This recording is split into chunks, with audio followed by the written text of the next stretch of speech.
Pushpa 2 movie ఇప్పటివరకు 1900 కోట్ల రూపాయలను సంపాదించి బాహుబలి మూవీని కూడా వెనుకంజ వేయించింది. తొందరలోనే దంగల్ మూవీని కూడా వెనుకంజ వేయిస్తుంది. కాబట్టి లేట్ చేయకుండా ఈ బ్లాక్ బస్టర్ మూవీ షూటింగ్ ఎలా చేశారో, ఎక్కడ చేశారో చూద్దాం. మొట్టమొదట ఈ సీన్ని చూడండి. ఇక్కడ పుష్ప జపాన్లోని పోర్ట్లో ఫైట్ చేస్తున్న సీన్ షూట్ అవుతోంది. ఈ ఫైట్ సీన్లో చాలా మటుకు అల్లు అర్జున్ యొక్క స్టంట్స్ ని అతని బాడీ డబల్తో చేయడం జరిగింది.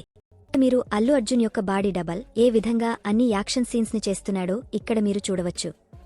ఈ సీన్లో మీరు ఏ ఆయుధాలను అయితే చూస్తున్నారో వాటన్నింటినీ రబ్బర్, లేటెక్స్ మరియు ప్లాస్టిక్తో తయారు చేయడం జరుగుతుంది. దానివల్ల వాటితో యాక్షన్ చేస్తున్న టైంలో ఎవరికీ ఎటువంటి గాయాలు అవ్వవు. దానితోపాటు ఈ యాక్షన్ సీక్వెన్స్ యొక్క లొకేషన్ గురించి మాట్లాడుకుంటే దీన్ని ఇండియాలోని విశాఖపట్నం షిప్పోర్ట్లో పర్మిషన్ తీసుకుని షూట్ చేయడం జరిగింది. ఈ షూటింగ్ టైంలో ఇక్కడికి అల్లు అర్జున్ వచ్చేదానికంటే ముందే అతని బాడీ డబల్ మరియు యాక్షన్ టీమ్ సీన్ మొత్తాన్ని షూట్ చేశారు. తర్వాత అల్లు అర్జున్ ఇక్కడికి వచ్చి క్లోజప్ షాట్ని ఇచ్చాడు. ఈ మొత్తం ఫైటింగ్ షూట్లో 90% షూటింగ్లో కేబుల్ వైర్స్ని యూజ్ చేయడం జరిగింది. ఈ ఫైట్ సీన్ మొత్తంలో గాలిలో ఎగురుతూ కిక్ చేయడం, గొడ్డలిని యూజ్ చేయడం, ఒక వ్యక్తిపైకి ఎక్కి మరో వ్యక్తిపైకి దూకడం లాంటి షాట్స్ ఉన్నాయి. అలాగే అన్ని యాక్షన్ సీన్స్ షూటింగ్ లాగానే ఇక్కడ కూడా ఎయిర్ బ్యాగ్స్ని, అంటే సాఫ్ట్గా ఉండే మ్యాట్రిక్స్ని వేయడం జరిగింది. దానివల్ల యాక్షన్ ఆర్టిస్టులకి ఇంకా బాడీ డబుల్కి ఎటువంటి గాయాలు అవ్వకుండా ఉంటాయి.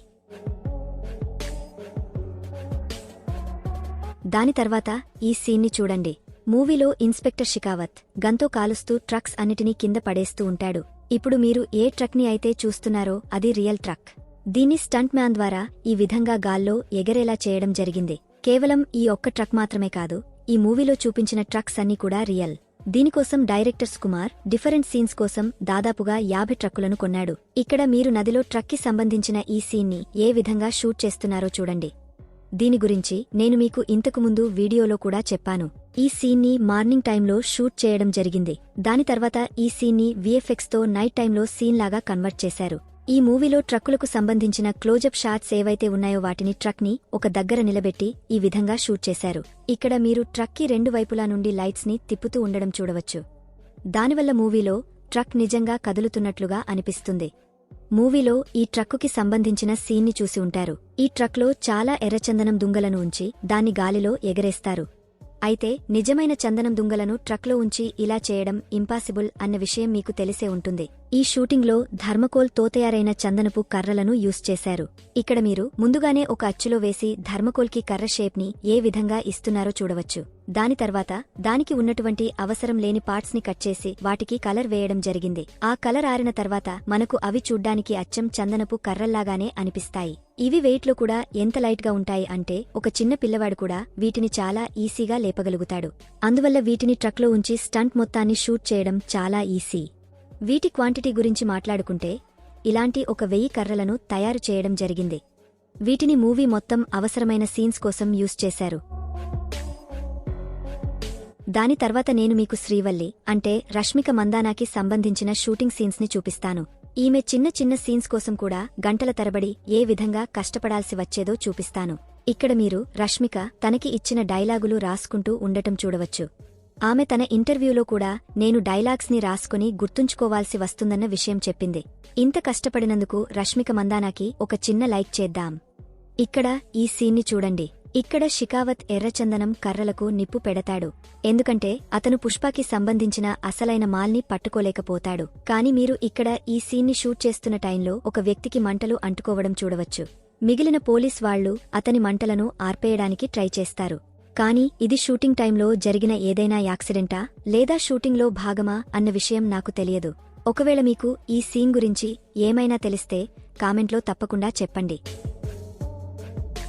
బహుశా మీరు ఇంతకుముందు ఎప్పుడైనా ఏదైనా మూవీ యొక్క ఎడిటింగ్ని చూసి ఉంటారు. ఈరోజు నేను మీకు పుష్ప 2 మూవీ ఎడిటింగ్ని చూపిస్తాను. ఇక్కడ మీరు వెనకవైపు ఏదైతే పీసీ స్క్రీన్ని చూస్తున్నారో ఇది అదే పీసీ. ఇందులో పుష్ప 2 మూవీ మొత్తాన్ని ఎడిటింగ్ చేశారు.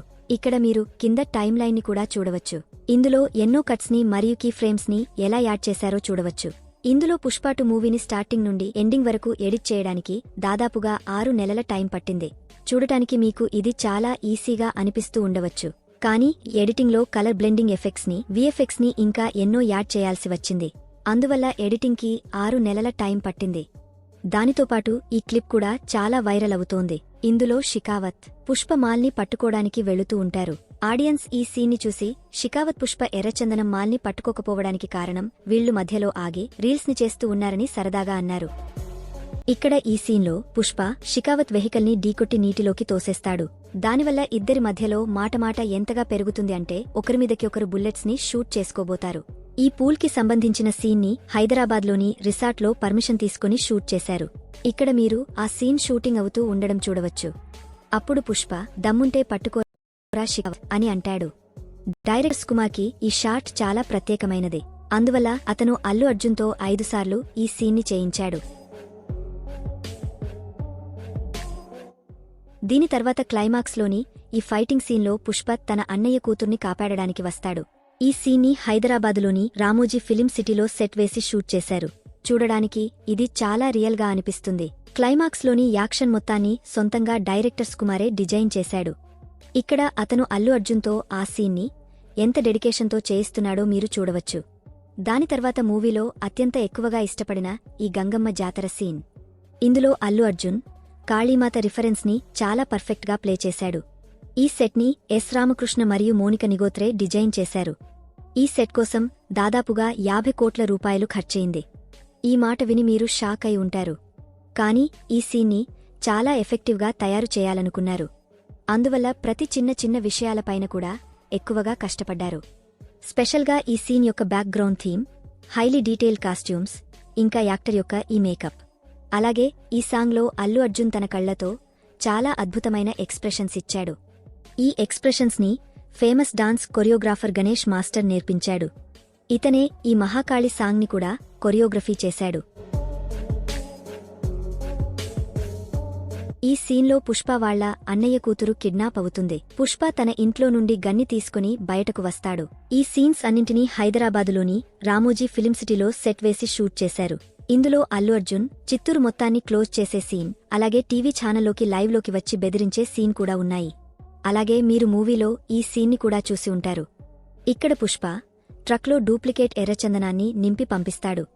ఇక్కడ ఆ ట్రక్కుకు సంబంధించిన సీన్ని షూట్ చేశారు. దాన్ని స్టంట్ మ్యాన్ ఏ విధంగా ట్రక్ని గాలిలో ఎగరించి జంప్ చేయించాడో ఇక్కడ మీరు చూడవచ్చు. దాని తర్వాత అక్కడ ఉన్న వాళ్లందరూ కూడా అతన్ని ట్రక్ నుండి బయటకు తీయడానికి పరిగెత్తుకుంటూ వచ్చారు. ఇలాంటి డేంజరస్ సీన్స్లో స్టంట్ మ్యాన్ ప్రాణాలు కూడా పోవచ్చు. అందువల్ల స్టంట్ మొత్తాన్ని సూట్ మరియు హెల్మెట్ పెట్టుకుని ఈ డేంజరస్ స్టంట్ని చేస్తారు. నిజానికి ఈ ట్రక్కుకు సంబంధించిన సీన్ మొత్తాన్ని డే టైంలో షూట్ చేశారు. తర్వాత దీన్ని ఎడిటింగ్ ప్రాసెస్ టైంలో కలర్ గ్రేడింగ్ చేసి నైట్ టైంలోని సీన్ లాగా కన్వర్ట్ చేశారు. అలాగే మీరు ఈ మూవీలో బుగ్గారెడ్డిని చూసి ఉంటారు. అతన్ని క్లైమాక్స్లో పుష్పాముక్కలు ముక్కలుగా కట్ చేస్తాడు. మూవీ రిలీజ్ అయిన తర్వాత చాలామంది అతన్ని కృణాల్ పాండ్యా అనుకున్నారు. కానీ ఈ యాక్టర్ పేరు తారక్ పొన్నప్ప. ఇతను కేజీఎఫ్ లాంటి మూవీస్లో కూడా అద్భుతమైన యాక్షన్ చేశాడు. ఈ మూవీలో అతనికి లాంగ్ హెయిర్ని చూపించారు. దానికోసం మొట్టమొదట మేకప్ ఆర్టిస్టులు అతనికి డూప్లికేట్ హెయిర్ని అంటే విగ్ని పెట్టేవాళ్లు. దాని తర్వాత అతని మొహంపైన బ్లాక్ మార్క్ పెట్టి ఫేస్ని డార్క్గా చేశారు. ఈ మేకప్ కోసం దాదాపుగా 1 గంట సమయం పట్టేది. దాని తర్వాత ఇప్పుడు మనం రామోజీ ఫిలిం సిటీలోని ఏ ప్లేస్లో అయితే ఎర్రచందనానికి సంబంధించిన సీన్స్ అన్నింటినీ షూట్ చేశారో అక్కడికి వెళ్దాం. ఇక్కడ మీరు పార్ట్ 1 మరియు పార్ట్ 2 రెండిట్లో చూపించిన ప్లేస్ని ఇక్కడ చూడవచ్చు. ఇక్కడ పుష్ప తన మాల్ని స్టాక్ చేసుకుని దాన్ని ట్రక్లో లోడ్ చేస్తాడు. ఈ ప్లేస్కి పక్కన పార్ట్ 2లో పుష్ప ఎక్కువ మొత్తంలో ఎర్రచందనాన్ని కలెక్ట్ చేసి దానిపైన నిలబడ్డ సీన్ని షూట్ చేశారు. అలాగే మీరు మూవీలో పుష్ప ఇంటిని చూశారు. దాన్ని అసలైన ఇల్లులాగా రామోజీ ఫిలిం సిటీలో తయారు చేశారు. మిగిలిన సినిమాలలో లాగా ఇంటిని కార్డ్బోర్డ్ మరియు ప్లైవుడ్తో కాకుండా రియల్ కన్స్ట్రక్షన్ మెటీరియల్తో తయారు చేశారు. అది షూటింగ్ కంప్లీట్ అయిన తర్వాత ఇప్పుడు కూడా రామోజీ ఫిలిం సిటీలో అలాగే ఉంది. ఇదే సెట్ పక్కన షికావత్ ఉండే పోలీస్ స్టేషన్ని తయారు చేశారు. ఇక్కడ ఈ పోలీస్ స్టేషన్కి సంబంధించిన సీన్ షూట్ అవుతోంది. ఇప్పుడు కూడా పబ్లిక్లో ఈ మూవీకి సంబంధించి క్రేజ్ తగ్గలేదు.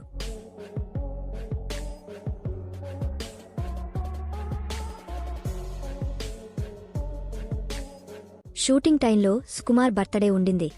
ఆ టైంలో ఈ మూవీకి సంబంధించిన ప్రతి ఆర్టిస్టు వాళ్ల ప్రకారంగా విషెస్ తెలియజేశారు. అందులో గణేష్ మాస్టర్, రష్మిక మందాన, అల్లు అర్జున్, మూవీని షూట్ చేసే డ్యోపీ ఇంకా చాలామంది ఉన్నారు. ఈ బర్త్డే రోజు డైరెక్టర్ మూవీ పైన ఇంత ప్రేమను చూపించే ఫ్యాన్స్ కి మరో సర్ప్రైజ్ ని అందించాడు. పుష్ప 2లో 20 నిమిషాలు డిలీటెడ్ సీన్స్ ని యాడ్ చేశారు. అది విని పుష్ప ఫ్యాన్స్ సంతోషానికి అవధులు లేవు. మేకర్స్ దీనికి పుష్ప 2 ది లోడెడ్ వర్షన్ అని పేరు పెట్టారు. దీని ప్రోమోని మీరు యూట్యూబ్లో చూడవచ్చు. మూవీలో బుగ్గారెడ్డి ఫేస్ కి కలర్ వేసుకుని చీర కట్టుకుని గంగమ్మ జాతరలో తన ఫ్రెండ్స్తో పాటు ఎంటర్ అవుతాడు. ఈ సీన్ కంటే ముందు ఇక్కడ బుగ్గారెడ్డిని రెడీ చేస్తున్నారు. మీరు ఇక్కడ ఏ విధంగా మేకప్ ఆర్టిస్టులు ముందుగా కలర్ని అతని ఫేస్ పైన పూయడం చూడవచ్చు. అదే టైంలో సెట్లో ఎంతోమందికి మేకప్ చేయాల్సి ఉంటుంది. అందువల్ల ముగ్గురు కలిసి ఒక యాక్టర్కి మేకప్ని చేస్తారు. వాళ్ళు అందులో ఒకరు హెయిర్ స్టైల్ని సెట్ చేస్తూ ఉంటే, రెండవ వ్యక్తి కాస్ట్యూమ్ టచ్అప్ చేస్తూ ఉంటే, మూడవ వ్యక్తి మేకప్ చేస్తూ ఉంటాడు. ఈ హై డీటెయిలింగ్ మేకప్ కంప్లీట్ అవ్వడానికి పూర్తిగా 3 గంటలు పట్టింది. మొట్టమొదట మొహంపైన మార్కింగ్ చేసి సెలెక్టివ్ కలర్ని సెలెక్టివ్ ఏరియాలో షేడ్ చేయాల్సి ఉంటుంది. దాని తర్వాత విగ్ని పెట్టి ఫైన్ లైన్ అడ్జస్ట్మెంట్ చేస్తారు. లాస్ట్లో చీర కట్టాల్సి ఉంటుంది. సారీ కట్టిన తర్వాత ఏదైతే ఓపెన్గా కనిపిస్తున్న ప్లేస్ ఉందో అక్కడ కలర్ని వేశారు. మూవీలో ప్రతి ఒక్క ఆర్టిస్ట్ లాగా షూటింగ్ కంటే ముందు పుష్ప ఫ్రెండ్ క్యారెక్టర్ని ప్లే చేసే కేశవ్కి కూడా మేకప్ వేశారు. ఇక్కడ మొదట అతన్ని కర్లీ హెయిర్ని ఈక్వల్ చేస్తారు. తర్వాత మొహంపైన ఉన్నటువంటి మీసాలు మరియు గడ్డానికి సంబంధించిన హెయిర్ని సెట్ చేస్తారు. లాస్ట్లో మొహంపైన గ్లోయింగ్ మేకప్ వేస్తారు. కేశవ్ రోల్ని ప్లే చేసిన ఈ యాక్టర్ పేరు జగదీష్ ప్రతాప్. ఇతను పుష్ప మూవీ కంటే ముందు చాలా మూవీస్లో వర్క్ చేశాడు. కానీ పుష్ప మూవీ తర్వాతే ఇతనికి ప్రజల మధ్యలో మంచి గుర్తింపు వచ్చింది. దాని తర్వాత మీరు మూవీలో జపాన్లో డాన్ రోల్ని ప్లే చేసిన ఈ యాక్టర్ని కూడా చూశారు. ఇతని పేరు మూవీలో హీరోషి డాన్. ఇతను ఒక ఓల్డ్ యాక్టర్. ఇతని తలపైన హెయిర్ లేదు. ఇతన్ని డాన్ లుక్లోకి తీసుకురావడానికి మొట్టమొదటి మేకప్ మ్యాన్ అతనికి టచ్ చేస్తాడు. దానివల్ల అతని మొహంపైన ఉన్న గుర్తులు రిమూవ్ అవుతాయి. మేకప్ యొక్క అద్భుతం వల్లే మనకు మూవీలో వీళ్లందరూ ఇంత పర్ఫెక్ట్ గా కనపడతారు. అయితే టచ్అప్ తర్వాత హెయిర్ లైన్ ని అడ్జస్ట్ చేసి అతని తలపైన విగ్ని పెడతారు. ఇప్పుడు మీ ముందు జపాన్ డాన్ రెడీ అయ్యాడు. ఫ్రెండ్స్, బహుశా మీరు ఈ మూవీని చూసి ఉంటారు. ఇప్పుడు దీని రీలోడెడ్ వర్షన్ కూడా రిలీజ్ వచ్చింది. ఇందులో 20 నిమిషాల కట్ సీన్స్ ని యాడ్ చేశారు. ఈ మూవీని చూసి